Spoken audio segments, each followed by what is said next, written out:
Kw'igenekerezo rya 13 Gitugutu no mwaka, umukuru w'inama nkenguzamateka Nyeniteka Emmanuel Sinzohagera ari kumwe n'umutambukanyi wiwe, icegera ciwe ca mbere n'abandi bakenguzamateka, yarifadikanije n'umukuru w'igihugu Nyenicubahiro Evariste Ndayishimiye n'umutambukanyi wiwe n'abandi banyacubahiro bakuru ba kino gihugu, nk'icegera c'umukuru w'igihugu, umushikiranganji wa mbere, abashinga amateka, abagize leta hamwe n'abaseruka ibihugu vyabo mu Burundi, mu birori vyo kwibuka imyaka 60 iheze umuganwa Tarumugani Rudoviko Rwagasore, injungu yo kwikukira ku Burundi agandaguwe.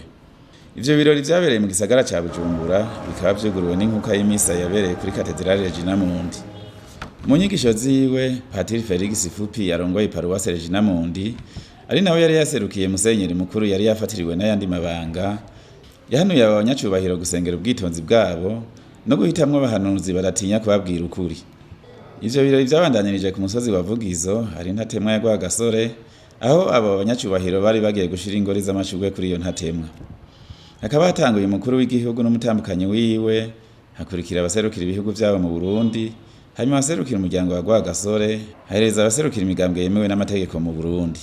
Mu gusozera ivyo birori, abari aho barumvirije ijambo rya Rwagasore yashikirije, igihe umugambwe wiwe wari utsinze amatora, yashikanye igihugu ku ntahe yo kwikukira.